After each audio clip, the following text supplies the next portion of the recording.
Lo que también demuestran estos tres vinos es que conforme los vinos van ganando en edad, el carácter varietal va retrocediendo y el carácter de la finca pues va tomando más notoriedad. Y es muy difícil de describir.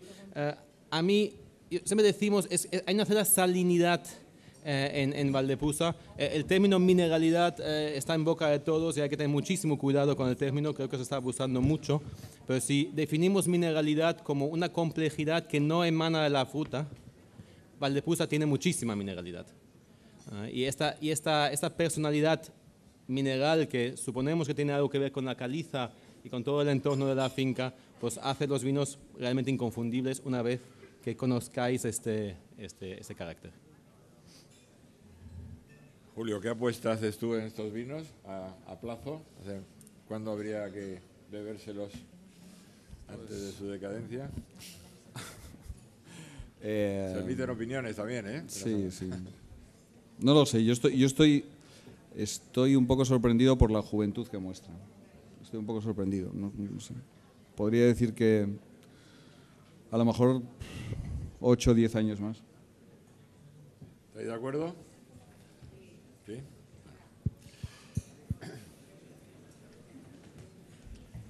¿Algún comentario más? También al hilo de lo que comentaba Andreas, sí que se puede notar en el estilo de vinificación un poco que buscamos eso, ¿no? Que la boca es bastante común a los tres.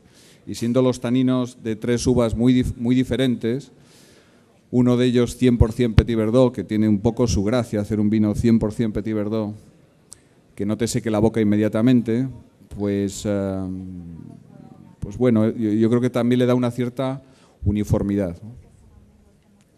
Que el factor terruño y el factor humano combinados pues dan una personalidad muy fuerte.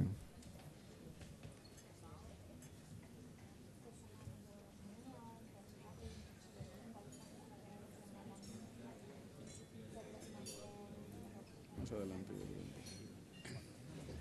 ¿Alguna pregunta? Un segundito. El micrófono de mano, por favor.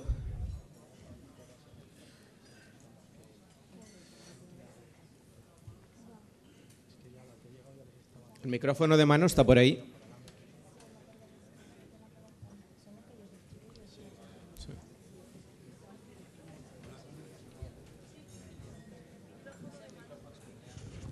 Porque ¿a quién? ¿A quién?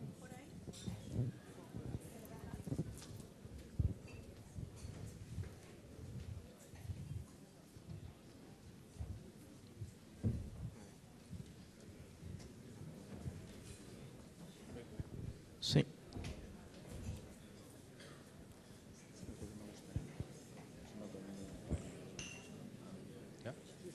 Buenas tardes. Quería hacer una pregunta si la climatología de la copa 1 es muy diferente a la climatología de la copa 2 y 3. Yo no sé quién ha hablado.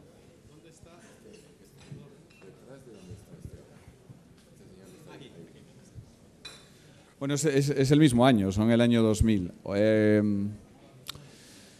El Syrah nosotros lo cogemos normalmente a partir del 10-12 de septiembre, mientras que el Petit Verdot nos vamos hasta, probablemente casi siempre terminamos el día de la Hispanidad o en torno al 12 de octubre.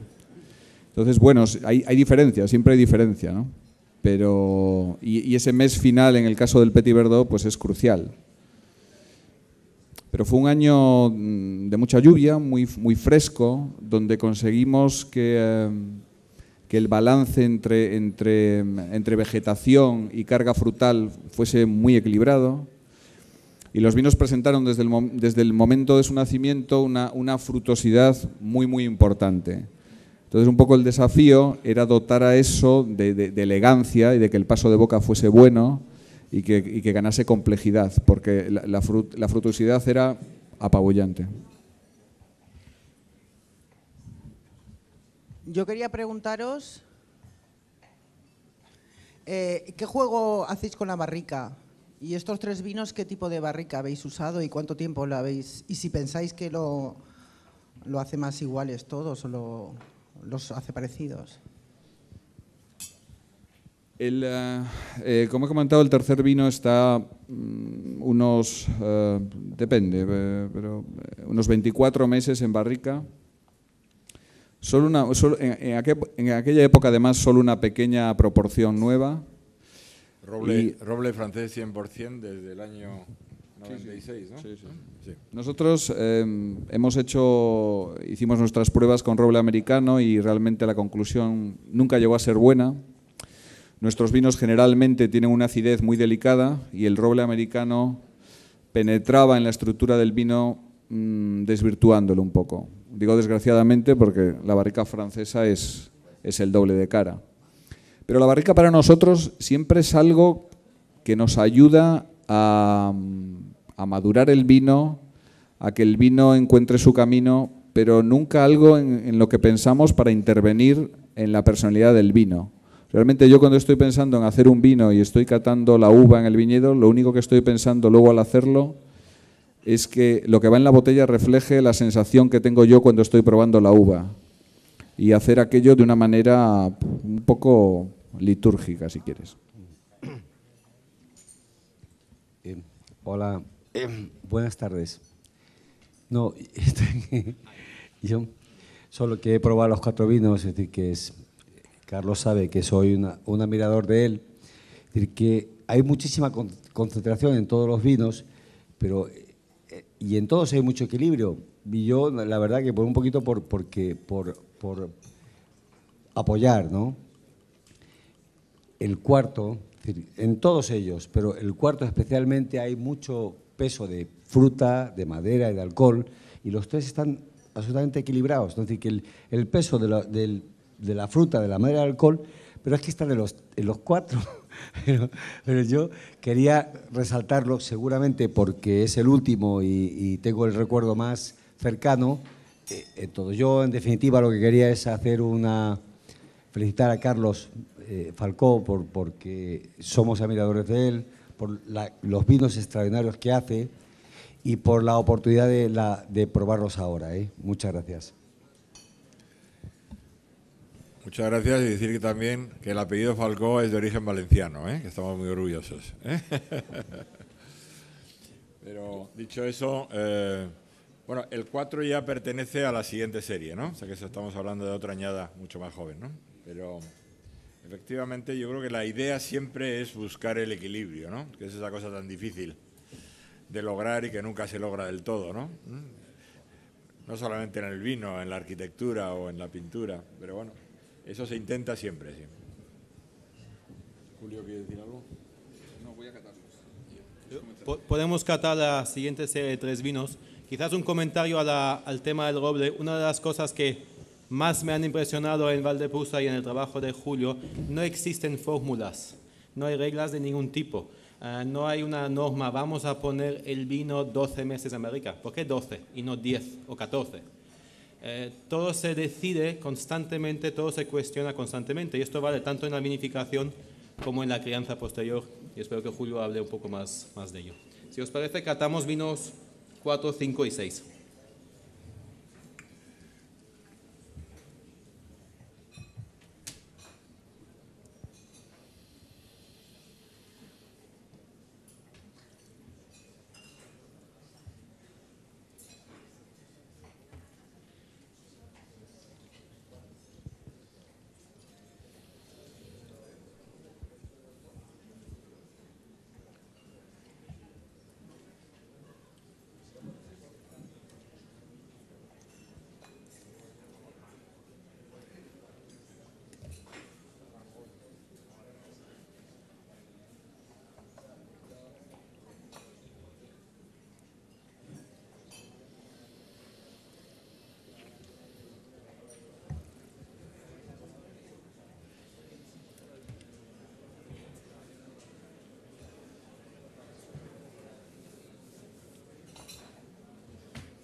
La carrera de fondo.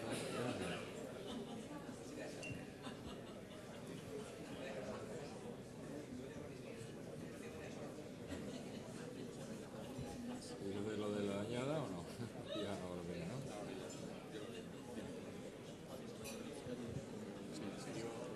¿Digo la añada? Bueno, la añada de este trío es 2005. Son los vinos que están ahora en el mercado.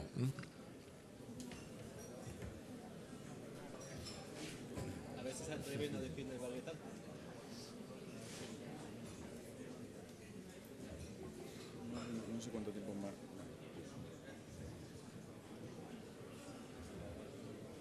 Bueno, entonces, no sé si habéis terminado de catarlos. Hemos pasado a una añada que es la que actualmente estamos comercializando, que es la 2005, donde las condiciones fueron diferentes.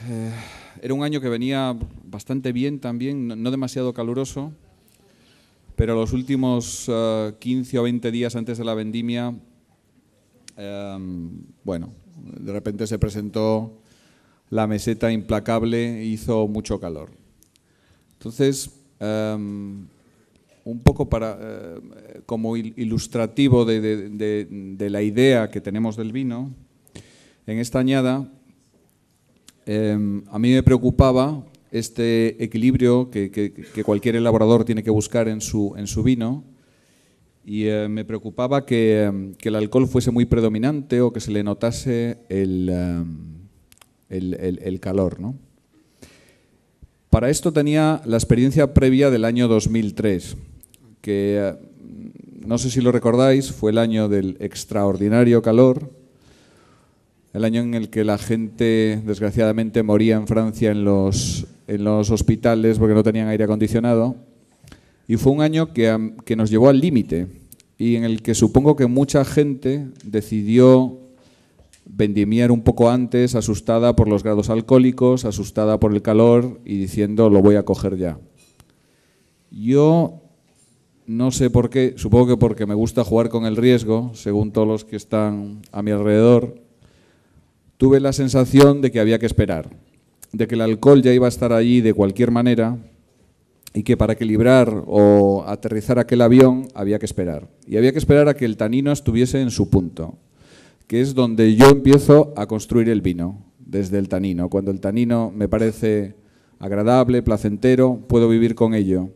Y los vinos se expresan de esa manera tan al final de la boca, aunque sean muy intensos, que te lo devuelvan todo por vía retronasal y sean vinos largos, pero que no te dejen la boca cansada a pesar de la concentración que tienen. Entonces, sin divagar más, en el año 2003 tomé esa decisión de esperar, y al final, cuando el tanino maduró, porque también con un exceso de estrés el tanino no madura, pude hacer unos vinos que respondieron bien al nivel que nos exigimos, ¿no? En un año tremendamente difícil. Fue el año que nació mi hija y yo realmente pensaba a veces cuando volvía para casa, bueno, es una pena que haya nacido ahora mi hija y yo vaya a perder mi trabajo, porque realmente este riesgo que estoy tomando es un poquito excesivo. Afortunadamente mi hija tiene 7 años y medio y yo sigo aquí. Pero fue un año que me enseñó mucho. Y entonces aquí en el 2005 yo creo que supe manejar bastante bien eso, ¿no? Y para eso contamos con mucha información que Carlos explicó en su exposición, alguna información muy importante para regar con precisión. Pero regar con precisión, al final, lo único que es una artesanía. Toda esa información te da algún criterio, algún valor numérico que puedes intentar estudiar de años, qué hicimos aquí, qué no hicimos, pero al final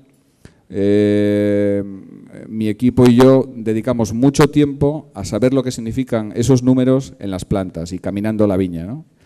Y desarrollas una intuición para regar, para anticiparte y para producir uva equilibrada. Yo, desde que Carlos me contrató, no tengo a nadie a quien echarle la culpa de lo mal que lo está haciendo en el viñedo, porque también hay que responsabilizarse de él, ¿no?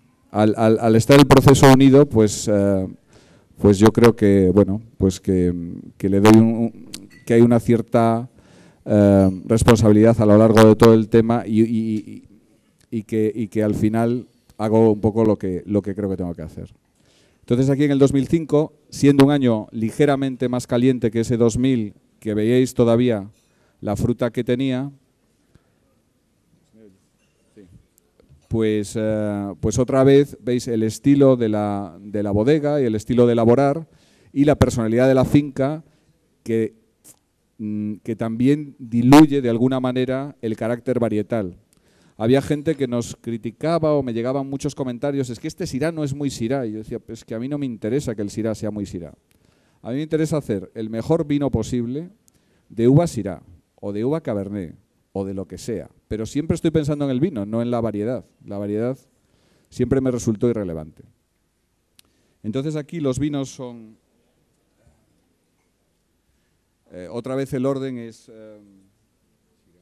Syrah, Cabernet y el último es claramente Petit Verdot, ¿no? Tiene todavía un tanino muy, bueno, muy importante. Carlos no lo ha mencionado, pero Petit Verdot, cuando nosotros lo empezamos a elaborar en el año 94, era una variedad totalmente minoritaria en Médoc, utilizada en porcentajes muy pequeños y con una tanicidad muy fuerte y una uva que se utilizaba realmente para darle color y estructura a los vinos de Médoc en años que no la tenían. Con un máximo del 3-4%, ¿no? O sea, todas las Fitz, por ejemplo, tienen el 1% de Petit Verdot, ¿no?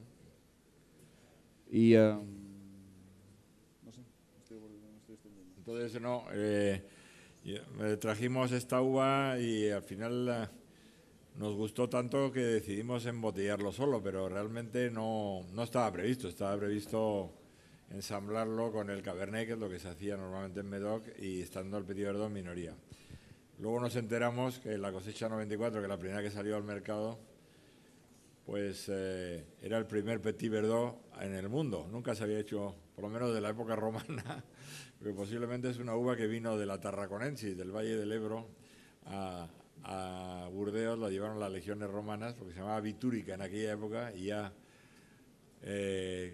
Columela, el gran escritor español, la mencionaba como la gran uva de la Tarraconensis, y hoy en día los viejos viticultores de Médoc la siguen llamando la Vidur, que es Vidur, Vitúrica, puede ser la misma variedad, ¿no? Lo cierto es que se había perdido en España y a lo mejor 2000 años después trajimos la misma uva. En cualquier caso nos dimos cuenta enseguida, primero, que conservaba muy bien la acidez, que es algo que yo creo que Juan Carlos estará de acuerdo, que es un tema clave. Nosotros tenemos pHs ahí con el Petit Verdot este año. ¿Cuánto tenemos, Julio, por ejemplo, con el Petit Verdot de 2010? ¿Qué pH? Bueno, aquí tenemos un pH de 3,6. 3,6. Pero ha habido años de incluso menos, ¿no? Sí, sí. Bien, es algo que es muy de valorar en un clima cálido, ¿no? Por otra parte, es una variedad que tiene un contenido en taninos que al principio son vinos un poco difíciles, pero que en el tiempo... yo hoy le decía a Julio aquí por lo bajinis que hasta ahora mi favorito de esta cosecha era el Cabernet, pero que de repente hoy me ha gustado más el Petit Verdot,